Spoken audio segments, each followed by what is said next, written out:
Salut les terriens, l'actualité spatiale a été tellement dense cette semaine qu'on n'a pas pu tout mettre dans le JDE de vendredi dernier. Je vous propose donc cette vidéo spéciale suite à un autre événement majeur s'étant déroulé cette semaine au-dessus de nos têtes. Et du coup, je ne pouvais pas passer sur ce que pas mal d'entre vous ont suivi en direct jeudi. Je veux ici parler de l'atterrissage lunaire d'Athéna, développé par Intuitive Machines dans le cadre de la mission IM-2. Allez, comme on est sûr de l'actualité spatiale, je vous remets le petit jingle, c'est parti.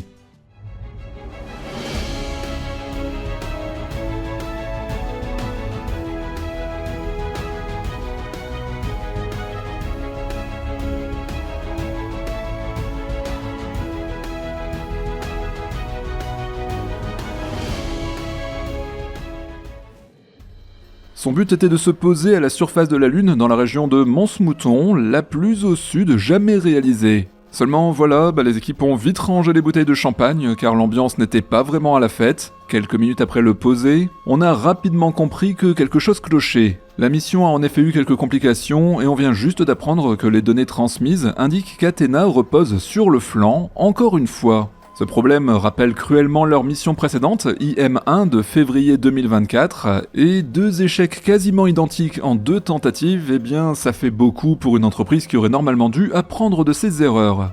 Bon, pour essayer de comprendre où est le problème, il n'y a pas trop le choix, il faut plonger dans les détails techniques de la conception d'Athéna. Pour commencer, il faut savoir qu'Athéna est un atterrisseur robuste mais vulnérable. Il est de la classe Nova C, une plateforme développée par Intuitive Machines pour répondre aux exigences du programme Commercial Lunar Payload Services de la NASA. D'une hauteur d'environ 4,6 mètres et d'une masse d'environ 675 kg, sans carburant, c'est donc un beau bébé, il est conçu pour transporter des charges utiles scientifiques et technologiques jusqu'à la surface lunaire. Sa structure hexagonale repose sur 6 pieds d'atterrissage, censés absorber l'impact et garantir une stabilité sur le terrain irrégulier de la Lune. Ces pieds ont d'ailleurs été améliorés par rapport à ceux de son prédécesseur, Odysseus, puisque, souvenez-vous, c'est lui qui a cassé une jambe de son train d'atterrissage lors de son alunissage, ce qui lui a été fatal car, incapable de tenir en équilibre, il a basculé sur le côté. Une autre chose très importante, c'est son cœur énergétique. Il repose sur des panneaux solaires fixés sur son sommet et forcément ces panneaux doivent être orientés vers le soleil pour alimenter les systèmes. Cette dépendance à l'énergie solaire est aussi une contrainte majeure, puisqu'une mauvaise orientation, comme celle observée après l'atterrissage d'IM-2, limite énormément la production d'énergie. Autrement dit, les batteries lithium-ion qui équipent Athéna ne se sont pas rechargées, et à l'heure où vous regardez cette vidéo, la mission est déjà terminée, faute d'énergie.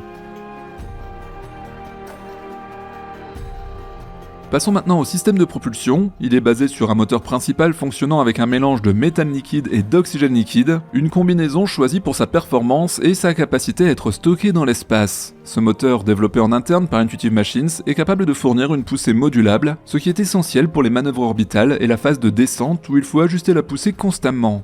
Lors de la mission IM-2, ce moteur a exécuté avec succès une combustion de 492 secondes le 3 mars pour insérer Athéna en orbite lunaire, suivie d'une autre manœuvre de freinage le 6 mars pour amorcer la descente. Cependant, au moment de l'atterrissage, quelque chose ne s'est pas bien passé. Lors de cette phase de descente contrôlée, toute une série d'étapes complexes ont été exécutées. D'abord un freinage pour réduire la vitesse orbitale, une réorientation verticale de l'engin, puis une descente finale à environ 1 mètre par seconde, c'est-à-dire à peu près 3,6 km/h, pour assurer un toucher au sol sans dégâts. Le problème, c'est que les données post-atterrissage montrent que le moteur principal n'a pas coupé immédiatement après le contact avec la surface. Il a ainsi continué à fonctionner en mode ralenti pendant plusieurs minutes. Cette anomalie lui a visiblement été fatale, elle a probablement généré un nuage de poussière lunaire et perturbé les capteurs comme les fameux altimètres laser et les télémètres qui guident la navigation finale. Si j'insiste sur ces altimètres laser, c'est que Steve Altemus, le PDG d'Intuitive Machines, a évoqué des difficultés avec ces dispositifs. C'est d'ailleurs un problème devenu récurrent après l'échec d'IM-1, où un altimètre défaillant avait déjà contribué à une descente trop rapide. Bon maintenant, soyons honnêtes, atterrir sur la Lune c'est une tâche terriblement difficile, surtout quand tout est automatique, pas comme pour les missions Apollo où c'était bien le pilote, avec son talent et sa parfaite maîtrise du pilotage, qui assurait l'atterrissage. Là-bas sur la Lune, je vous rappelle qu'il n'y a pas d'atmosphère, il n'y a donc ni parachute, ni frottement pour ralentir la descente. Je le répète donc, on ne peut compter que sur les moteurs et les systèmes de navigation autonomes. En plus, ici, le site choisi, Mons-Mouton, est une plaine surélevée près du pôle sud. Alors certes, elle présente de nombreux avantages scientifiques, comme la présence éventuelle de glace, mais le revers de la médaille, c'est que les risques sont aussi beaucoup plus importants. Le terrain est accidenté, avec des pentes et des rochers qui augmentent les chances de basculement. Mais ce n'est pas tout, à cette latitude, on a aussi un éclairage rasant du soleil qui crée des ombres longues et des contrastes extrêmes. Évidemment, tout ça complique la détection des obstacles par les caméras et les capteurs, ce qui me fait dire que je les trouve quand même assez joueurs chez Intuitive Machines pour leur première.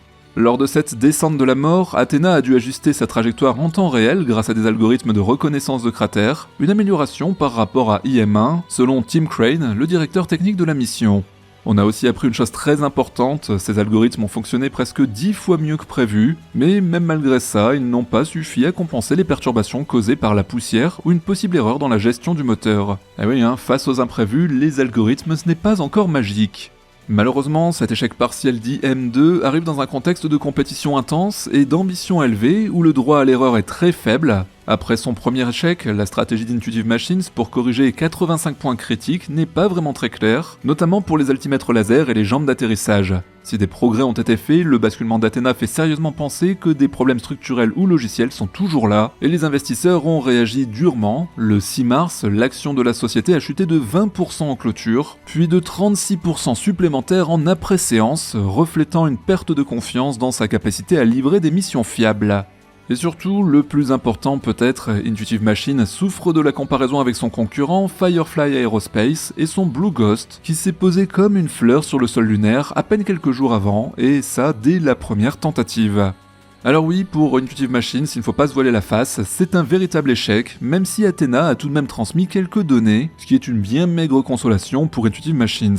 L'enjeu est désormais de tirer des leçons précises d'IM2 pour sa prochaine mission IM3 prévue en 2026, et surtout de tout faire pour que ce scénario ne se reproduise pas. Pour le coup, on espère que le fameux jamais 203 ne va pas se reproduire, et il va falloir assurer car ce sera sans doute leur dernière chance. Et oui, n'oublions pas que les budgets de la NASA, surtout en ce moment, sont loin d'être extensibles. Voilà les terriens, merci encore pour votre présence sur ce petit rajout par rapport à la vidéo de vendredi dernier. Comme je vous le disais, l'activité cette semaine a été complètement folle et nous n'avons pas pu tout produire pour votre émission habituelle. C'est maintenant corrigé, on peut retourner à nos activités habituelles. Je vous souhaite un très bon week-end, à très bientôt les terriens.